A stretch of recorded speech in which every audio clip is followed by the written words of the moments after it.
Welcome to burning topic. పశ్చిమ బెంగాల్ రాజకీయాల్లో ఊహించని మహాసంచలనం చోటు చేసుకుంది. దీదీ కోటలో ఒక్కసారిగా పెను భూకంపం సంభవించింది. అధికార మార్పిడి తర్వాత మమతా బెనర్జీకి కోలుకోలేని షాక్ తగిలింది. ముఖ్యమంత్రి సువేందు అధికారి సారథ్యంలోని బీజేపీ ప్రభుత్వం దూకుడు పెంచిన వేళ తృణమూల్ కాంగ్రెస్ పార్టీలో నిలువునా చీలికలు కనిపిస్తున్నాయి.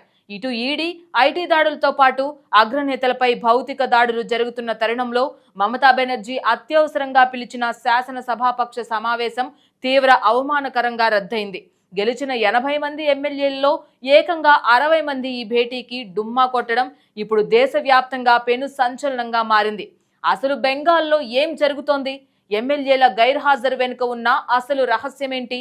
తృణమూల్ చెప్తున్న కారణాల్లో నిజమెంత? Let's watch.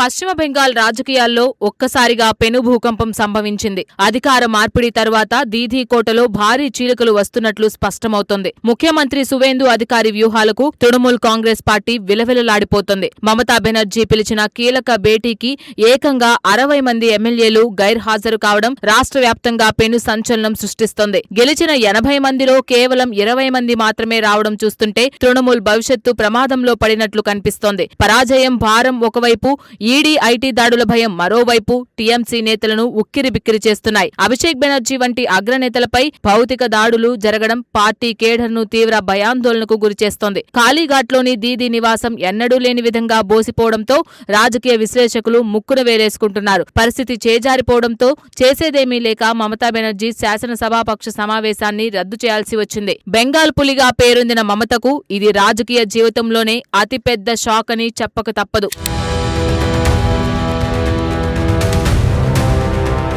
బెంగాల్ గడ్డపై ప్రజాస్వామ్యాన్ని బీజేపీ ప్రభుత్వం పూర్తిగా ఖూనీ చేస్తోంది. మాజీ ముఖ్యమంత్రి మమతా బెనర్జీ నేతృత్వంలో తృణమూల్ సైన్యం ఎల్లప్పుడూ బలంగానే ఉంటుంది. కేవలం పోలీసుల అక్రమ ఒత్తిళ్లు, నిర్బంధాల వల్లే మా ఎమ్మెల్యేలు సమావేశానికి రాలేకపోయారు. క్షేత్రస్థాయిలో అరెస్టైన కార్యకర్తలను కాపాడుకునేందుకు మా ప్రతినిధులు నిరంతరాయంగా శ్రమిస్తున్నారు. ఎమ్మెల్యేలందరి వ్యక్తిగత అభ్యర్థన మేరకే ఈ రోజు జరగాల్సిన సమావేశాన్ని వాయిదా వేయడం జరిగింది.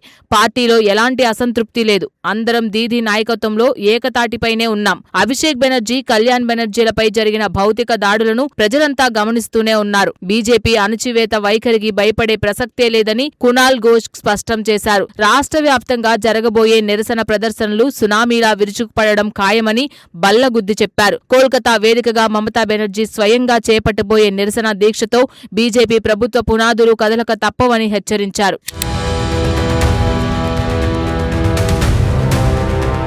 పశ్చిమ బెంగాల్ వేదికగా ప్రస్తుతం అత్యంత ఆసక్తికరమైన రాజకీయ చదరంగం నడుస్తోంది. సువేందు అధికారి ముఖ్యమంత్రి పీఠాన్ని అధిరోహించిన తరువాత పాత లెక్కలన్నీ మారిపోతున్నాయి. తృణమూల్ కాంగ్రెస్ అంతర్గత బలహీనతలు ఈ శాసనసభాపక్ష భేటీతో పూర్తిగా బయటపడ్డాయి. 300 మంది ఎమ్మెల్యేలు సమావేశానికి డుమ్మా కొట్టడం కేవలం సాంకేతిక కారణం మాత్రమే కాదు.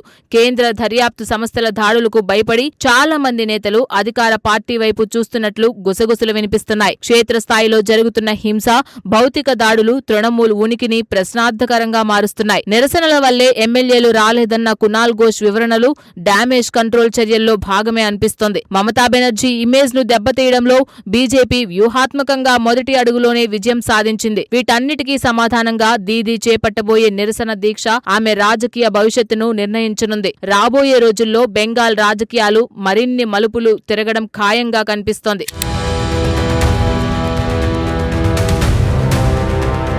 బెంగాల్ గడ్డపై మమతా బెనర్జీ నడిపిన అరాచక పాలనకు కాలం చెల్లింది.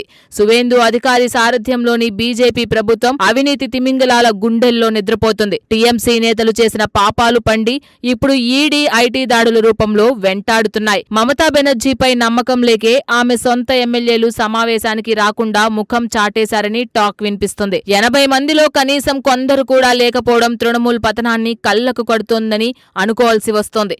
సొంత పార్టీని కాపాడుకు తట్టుకోలేని దీదీ ఇప్పుడు నిరసనల పేరుతో డ్రామాలు ఆడడానికి సిద్ధమవుతున్నారు.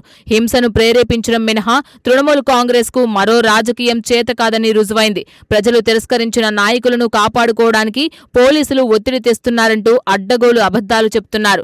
కోల్కతా వేదికగా చేసే దీక్షలు కేవలం వారి ఉనికిని చాటుకోవడానికే తప్ప ప్రజల కోసం కాదు.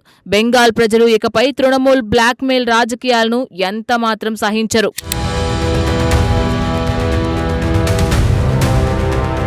కాళీఘాట్లోని మమతా బెనర్జీ నివాసం వెలవెలబోతుంటే బెంగాల్ అంతటా ఒకటే ఉత్కంఠ. కుర్చీలు ఖాళీగా దర్శనమివ్వడం చూసి తృణమూల్ అధినేత్రి తీవ్ర దిగ్భ్రాంతికి లోనయ్యారు. స్క్రిప్టు ప్రకారం జరగాల్సిన భేటీ కేవలం 20 మంది హాజరుతో అర్ధాంతరంగా రద్దయిపోయింది. తెర వెనుక ఏదో పెద్ద వ్యూహమే నడుస్తోందన్న అనుమానాలు రాజకీయ వర్గాల్లో బలంగా వినిపిస్తున్నాయి. అభిషేక్ బెనర్జీపై జరిగిన దాడులతో పార్టీ శ్రేణులు ఇప్పటికే తీవ్రమైన నైరాస్యంలో మునిగిపోయాయి. పోలీసుల ఆంక్షల వల్లే ఎమ్మెల్యేలు రాలేకపోయారన్న వివరణలు ఎవరికీ నమ్మశక్యంగా అనిపించడం లేదు. నిరసనల ముసుగులో ఎంతకాలం ఈ అసంతృప్తిని దాచగలరనేది ఇప్పుడు మిగిలి ఉన్న అతిపెద్ద ప్రశ్న. ఇక జరగబోయే రాష్ట్ర వ్యాప్త ఆందోళనలు తృణమూల్ కాంగ్రెస్ కు ఒక అగ్ని పరీక్ష లాంటివని చెప్పాలి. స్వయంగా రంగంలోకి దిగుతున్న మమతా బెనర్జీ ఈ రాజకీయ సంక్షోభం నుండి పార్టీని ఎలా గట్టెక్కిస్తారో చూడాలి. బెంగాల్ రాజకీయ వీధుల్లో జరగబోయే హైడ్రామా కోసం దేశమంతా ఆసక్తిగా ఎదురుచూస్తోంది.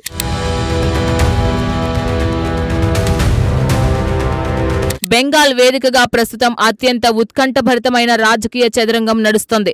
పోలీసులు, దర్యాప్తు సంస్థల ఒత్తిడి వల్లే ఎమ్మెల్యేలు రాలేకపోయారని తృణమూల్ కాంగ్రెస్ అధికార ప్రతినిధి కునాల్ ఘోష్ డ్యామేజ్ కంట్రోల్ చర్యలు చేపట్టినప్పటికీ అనుమానాలు మాత్రం పటాపంచలు కావడం లేదు. ఒకవైపు పార్టీని కాపాడుకుంటూనే మరోవైపు రాష్ట్ర వ్యాప్తంగా భారీ నిరసనలకు పిలుపునిచ్చారు మమతా బెనర్జీ. కోల్కతా వేదికగా దీదీ స్వయంగా చేపట్టబోయే నిరసన దీక్ష ఈ రాజకీయ సంక్షోభానికి ఎలాంటి ముగింపుని ఇస్తుందనే ఇప్పుడు మిగిలి ఉన్న అతిపెద్ద ప్రశ్న. సీఎం సువేందు విసిరిన ఈ సవాల్ను స్వీకరించి మమత మళ్లీ పుంజుకుంటుందా లేక తృణమూల్ వికెట్లు మరింతగా పడతాయా అనేది వేచి చూడాలి.